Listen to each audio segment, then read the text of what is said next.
नमस्कार दोस्तों, स्वागत है आपका हमारे चैनल में। दोस्तों, माननीय सर्वोच्च न्यायालय में उत्तराखंड सरकार के द्वारा टेट के मामले में रिव्यू पिटीशंस को दाखिल कर दिया गया है। यह रिव्यू पिटीशन 28/10/2025 को दाखिल किया गया है, जैसा कि आप देख पा रहे होंगे स्क्रीन में। अभी हम बात करेंगे, साथ ही साथ हम ऑफिशियल आपको दिखाएंगे भी सुप्रीम कोर्ट की वेबसाइट पर कि यह फेक न्यूज़ तो नहीं है या रियल न्यूज़ है, सभी चीज़ें आपको मैं बताऊंगा। साथ ही साथ एक सबसे बड़ी जो खबर निकल कर सामने आ रही है दोस्तों, कि जो आरटी एक्ट की धारा 23(2) को चैलेंज करने वाली याचिका माननीय सर्वोच्च न्यायालय में पड़ी थी, उसमें डिफेक्ट्स निकल कर सामने आए हैं और उन डिफेक्ट्स को ठीक करने के लिए महज 90 डेज उसमें शो हो रहा है कि 90 दिनों के अंदर इसको जो है यहाँ पे ठीक करना है, अन्यथा इसकी दशा में ये याचिका जो है रद्द हो जाएगी। इसके बारे में मैं आपको अवगत करवाऊंगा।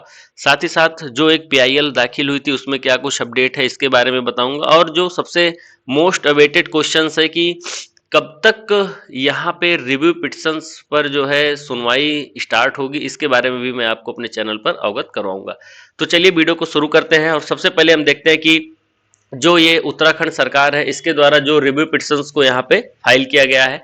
तो जैसा कि आप देख पा रहे होंगे कि ये आप डायरी नंबर देख रहे हैं, ये डायरी नंबर आप भी डालकर जो है सुप्रीम कोर्ट की वेबसाइट पर चेक कर सकते हैं। आइए हम सीधा आपको सुप्रीम कोर्ट की वेबसाइट पर लेकर चलते हैं और ये जो डायरी नंबर है 61,917, इसको मैं आपको दिखाता हूँ।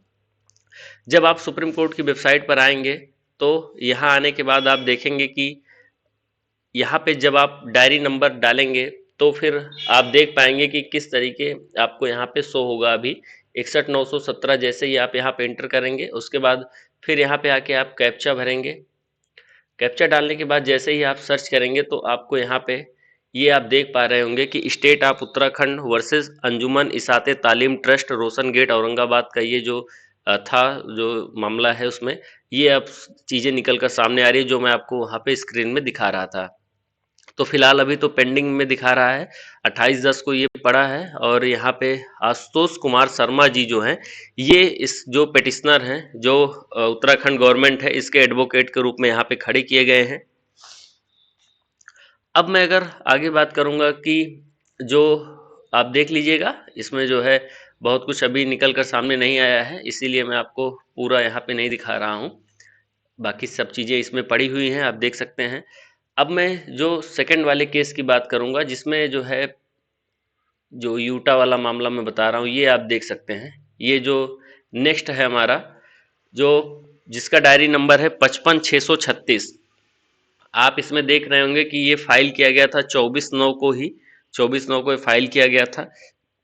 इसमें आप देख रहे होंगे तो लिख के आ रहा है कि case under defect list valid for 90 days. ये चीज़ इसमें जो है निकल कर सामने आई है। अगर आप मेरे रेगुलर वीडियोस को फॉलो कर रहे होंगे तो मैंने जो डिफेक्ट्स आए थे और डिफेक्ट्स के बारे में पहले ही बात कर चुका हूँ, इसलिए इस वीडियो में बात नहीं करूँगा। देखिए, डिफेक्ट्स जो है कोई बहुत मायने नहीं रखते हैं, लेकिन आप ये मान के चलिए कि अगर इन डिफेक्ट्स को ठीक करके फिर से जो है इस केस को फाइल नहीं किया गया तो कहीं ना कहीं ये जो है केस है ये फिर रद्द किया जा सकता है, जो याचिका है इसको फिर रद्द की जा सकती है। आप देख रहे हैं यहाँ पे भी लिख के आया है cases under defect list valid for 90 days, तो 90 दिनों के अंदर इस केस को जो है यहाँ पे इस जो याचिका है इसको वैलिड करने के लिए डिफेक्ट्स को ठीक करना होगा।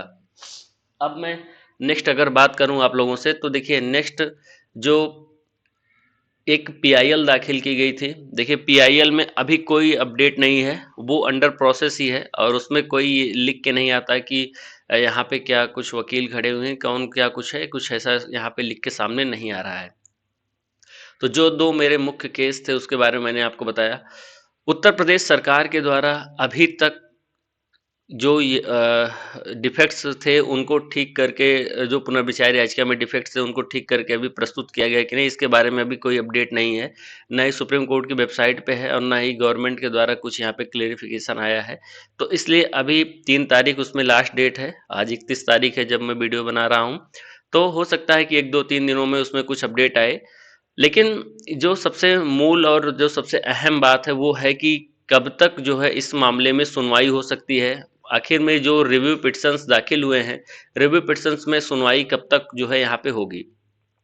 देखिए मैं आपको बता दूं, अभी 3 नवंबर का डेट फिलहाल यूपी गवर्नमेंट को मिला है और इसी बीच में देख रहा हूँ कि काफ़ी ज़्यादा गवर्नमेंट, जैसा कि मैंने आपको पहले बताया था, मेघालय जो सरकार है उसके द्वारा भी यहाँ पे कदम उठाए जा रहे हैं। तो मेघालय सरकार भी इसमें जो है पार्टी बनेगी और वो भी रिव्यू पिटिशंस दाखिल करेगी। अन्य सरकारों के द्वारा भी बोला गया है, और जैसा कि आपको पता होगा कि तेलंगाना सरकार, उत्तर प्रदेश सरकार ने तो रिव्यू पिटिशंस को फाइल भी कर दिया है।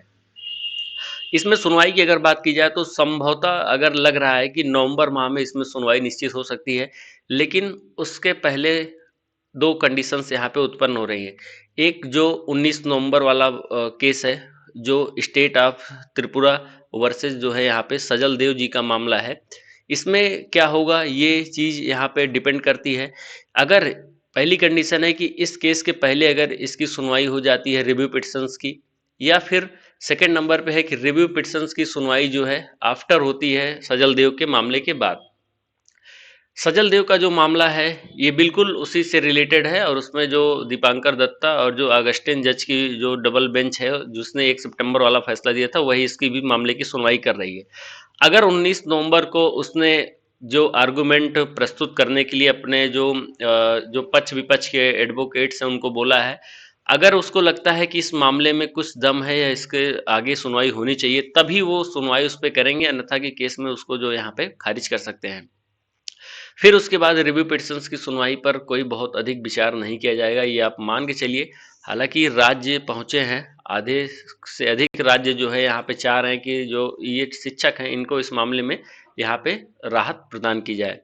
अगर राहत उनको प्रदान की जाती है माननीय सर्वोच्च न्यायालय के द्वारा, तब तो बहुत अच्छा है, अन्यथा की स्थिति में राज्य सरकारें भी मजबूर होंगी टेट को करवाने के लिए, स्पेशल टेट को करवाने के लिए। लेकिन जो काफ़ी सारा मीडिया चैनल्स या न्यूज़ चैनल्स हैं वो लगातार कह रहे हैं कि टेट की तैयारी शुरू करिए। देखिए, टेट की तैयारी करिए ना करिए आपके ऊपर डिपेंड करता है, लेकिन ये जो अनिवार्य रूप से आपके ऊपर बोझ लाद दिया गया है, इसमें आपको रिलीफ मिलना 100% तय है। मैं पहले भी बताते आ रहा था और अब भी बता रहा हूँ कि इसमें आप लोगों को रिलीफ मिलेगी, क्योंकि कोई भी जो कानून है जो भूत लच्छी प्रतीत होता है, उसके जो रेगुलेशन से बहुत लच्छी प्रतीत होते हैं, तो उसको कहीं न कहीं इम्पोज़ या उसको लागू नहीं किया जा सकता है। ऐसा आप लोगों के मामले में होगा। बहुत सारे लोग जो शिक्षा मित्र के मामले को देखकर जोड़ रहे हैं कि शिक्षा मित्रों को देना पड़ा था। देखिए, शिक्षा मित्रों का केस अलग था, यहाँ पे केस एकदम अलग है। ये परमानेंट टीचर जो अस्थायी रूप से हैं, उनके लिए यहाँ पे बात हो रही है। उनको यहाँ पे किसी तरीके की अब फिर से अस्थायी होने की आवश्यकता नहीं है, इसलिए यहाँ पर शिक्षा मित्रों से ये मामला बिल्कुल अलग है। मैं पहले भी बोलता आ रहा हूँ कि इसमें गवर्नमेंट अगर रिलीफ देगी तो बहुत अच्छा है, क्योंकि गवर्नमेंट के रिलीफ देने से फिर आपकी जो केस की लड़ाई है, ये सब जो याचिका है आरटी एक्ट 23(2) को जो चैलेंज किया गया है, इसमें फिर कोई इसका मतलब नहीं रहेगा। अगर गवर्नमेंट रिलीफ दे देती है, उसने यहाँ पे संशोधन करके आपको बता दिया। अन्यथा की स्थिति में लार्जर बेंच में ये बिल्कुल मामला टिकेगा नहीं। जो आर्टिकल 23(2) है, इसका जो 2017 में अमेंडमेंट किया गया है, वो ट्रेंड टीचर और अनट्रेंड टीचर की फिर परिभाषा डिफाइन करने की बात इसमें आ जाएगी कि आप ट्रेंड टीचर किसे मानेंगे, अनट्रेंड टीचर किसे मानेंगे, ये आप परिभाषा डिफाइन करिए। क्या जो 20-25 सालों से टीचर पढ़ा रहा है, शिक्षा का कार्य कर रहा है, शिक्षण कार्य में लिप्त है, वो ट्रेंड है कि नहीं? आपके पास इसके मानने मानने के लिए क्या कानून है, किस कानून के तहत कहाँ पे परिभाषित किया गया है कि ट्रेंड टीचर की परिभाषा ये होगी, अनट्रेंड टीचर की परिभाषा होगी। बहुत कुछ है, बहुत कुछ रिसर्च चल रही है, बहुत कुछ रिसर्च हम भी कर रहे हैं। काफ़ी ज़्यादा इसमें जो है डीप जो है सब जो भी एडवोकेट्स हो या जो भी तमाम इस विभाग में लगे हुए हैं या जो भी टीचर के वेलफेयर में बात कर रहे हैं, सभी लोग इसमें लगे हैं कि क्या यहाँ पे मामला निकल कर सामने आएगा कि जिसको हम सुप्रीम कोर्ट के सामने अपने पक्ष के रूप में रखेंगे। मैं आपको बताया हूँ ना कि अभी ट्रेंड टीचर अनट्रेंड टीचर के बारे में भी बात होगी। उसके साथ ही अगर यहाँ पे सरकार के द्वारा अगर रिलीफ मिलती है तो फिर एकदम इजी हो जाता है, मतलब आपको कुछ करने की आवश्यकता नहीं है। सरकार ने रिलीफ दे दिया तो फिर कोई केस या लड़ने की आवश्यकता नहीं है। हालांकि सरकार के द्वारा यहाँ पे रिलीफ दिया जाएगा, लेकिन मौका भुनाने की बात होती है ना। गवर्नमेंट भी अब मौका भुना रही है कि पहले इसको पीक पे पहुंचाया जाए। गवर्नमेंट की हमेशा से यही पॉलिसी रही है कि जब तक किसी चीज़ को मुद्दा बना के उस पर विस्तृत चर्चा परिचर्चा या उसको विस्तृत एक वोट बैंक के तरीके से ना इस्तेमाल किया जाए कि लगे हाँ लास्ट में टीचर को पहले खूब डराया जाए फिर बाद में उसको रिलीफ दे दिया जाए, तो ऐसा बहुत केसेस में होता आ रहा है। और ये आपके लिए कोई नई बात नहीं, इसलिए मैं बोलता हूँ कि 4-6 महीने इस में लग सकते हैं, जो मानिए जो प्रधानमंत्री साहब हैं या फिर कोई बड़े नेता के बारे में, कि इनके द्वारा कुछ स्टेटमेंट हो सकता है पहले आ जाए, लेकिन फाइनल रूप प्रदान करने में 4-6 महीने का वक्त ज़रूर लगेगा। लेकिन आपको रिलीफ मिलना 100% तय है, तो बिल्कुल घबराहट में मत रहिए। और जहाँ पे कुछ लोग बोल रहे हैं कि आंध्र प्रदेश में जो है टेट का आयोजन किया गया है, देखिए जहाँ पे टेट का आयोजन किया गया है, बिल्कुल जहाँ पे भी टेट का आयोजन होगा आप भी टेट भर दीजिएगा। मैं ऐसा नहीं कह रहा हूँ कि आप मत भरिएगा, भर दीजिएगा, आप भी पेपर में बैठ जाइएगा। कानूनी लड़ाई अलग की है, बैठ जाइएगा। हो सकता है कि आपका जो है वहाँ पे कोई आसपास में सहयोग मिल जाए, कहीं से भी किसी तरीके से आप पास हो जाएंगे तब तो ठीक है, उससे फिर तो एकदम आप जो है सामाजिक में, समाज में भी आपका एक जो है मान सम्मान बढ़ जाएगा। लेकिन अगर आप नहीं देना चाहते हैं तो बिल्कुल मत दीजिए, कोई यहाँ पे जोर ज़बरदस्ती नहीं है, और अंतोगत तो आपको रिलीफ मिलना तो 100% निश्चित है। मेरा अगर आप बात मानिएगा तो एक काम ज़रूर करिएगा, टेट का फॉर्म आएगा, बस फॉर्म आप फिल करके चले जाइएगा एग्ज़ाम में बैठने। आप क्लियर होगा नहीं होगा ये कोई भी यहाँ पे मायने नहीं रखता है। तो फिलहाल ये अभी तक की अपडेट जो थी मैंने आपको बता दिया है, और जैसे भी कुछ नई अपडेट आती है हम आप लोगों के पास तक ज़रूर लेकर आएंगे। चैनल में जुड़े रहने के लिए बहुत बहुत धन्यवाद। अगर आपको लगता है कि किस विषय पर या किस मैटर में आपको वीडियोस चाहिए, तो आप प्लीज़ कमेंट ज़रूर करिएगा, हम आपको निश्चित ही वीडियो प्रोवाइड करवाएंगे।